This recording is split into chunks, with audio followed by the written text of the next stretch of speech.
Hello, এখানে দেখুন আমের জেলি হচ্ছে এখন। বন্ধুরা, জেলিতে কোনো হলুদ দিইনি, এটা একটু আরও শুকাবো। আর মটর আলু সেদ্ধ চাপিয়ে দিয়েছি, ঘুগনি হবে। আর এখানে পেঁপে জিরে ফোড়ন দিয়ে লঙ্কা দিয়ে ভাজা হয়ে গেছে। আমের জেলিতে কিছু দিইনি কো, শুধু একটু জিরে গুঁড়ো করে দেওয়া হয়েছে আর লঙ্কার গুঁড়ো দিয়েছি হালকা করে, নুন দিয়েছি, চিনি দিয়েছি, দিয়ে এটা জেলি টাইপের করে নেব। অনেকে কমেন্টস করছে, বলছে শুধু রান্না করলে হবে না, খাওয়াতে হবে। খেতে গেলে পরে বাড়িতে আসতে হবে রে বাবা, নাহলে পরে খাওয়াবো কী করে? এই তো ভিডিওতে তো আর খাওয়ানো যায় না। এখন ঘুগনির জন্য এখানে রসুন কুচি, আদা কুচি আর এক টুকরো লঙ্কা দিয়েছি, আর মটরেও লঙ্কা সেদ্ধ হতে দিয়েছি। আর এখানে পেঁয়াজ আর টমেটোর কুচিয়ে নিয়েছি, পেঁয়াজ ফোড়ন দেবো, তারপরে টমেটো দেবো, আর ভাজা মশলা আছে, ভাজা মশলার গুঁড়ো দেবো। চাটনি আমার রেডি, এখন নামিয়ে নেব।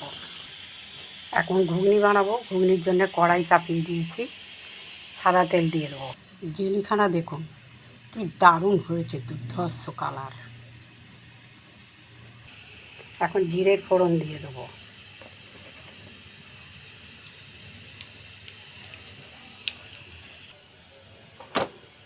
পেঁয়াজ ফোড়ন দিয়ে দিলাম,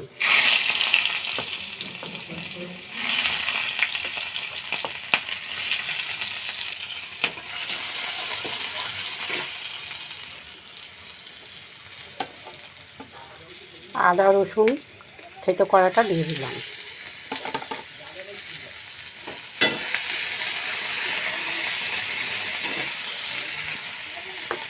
টমেটো দিয়ে দিলাম। দেখেন টমেটোগুলো কেমন গলে গেছে, পেঁয়াজ টমেটো সব রসুন। হ্যাঁ, আর এখানে যে সিদ্ধ করেছিলাম মটরটা, ওর খোসাগুলো সব আমি বার করে ফেলে দিয়েছি, খোসাটা দিলে ভালো লাগে না খুব। মটর সিদ্ধ করে রাখা আছে, এবার একটু ভাজা মশলা দিয়ে দিলাম, জিরে ধনে ভাজা। ঘুগনি এখন কমপ্লিট হয়ে গেছে, এবার এই গরম মশলাটা দিয়ে দেবো।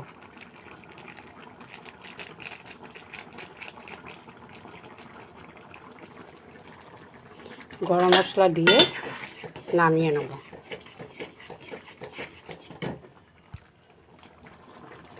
বন্ধুরা, এখন কমপ্লিট, গ্যাস অফ করে দেবো। এইবার আপনারা একটু লাইক সাবস্ক্রাইব করে দেবেন, যদি ইচ্ছা থাকে। সঙ্গে থাকবেন, সাথে থাকবেন।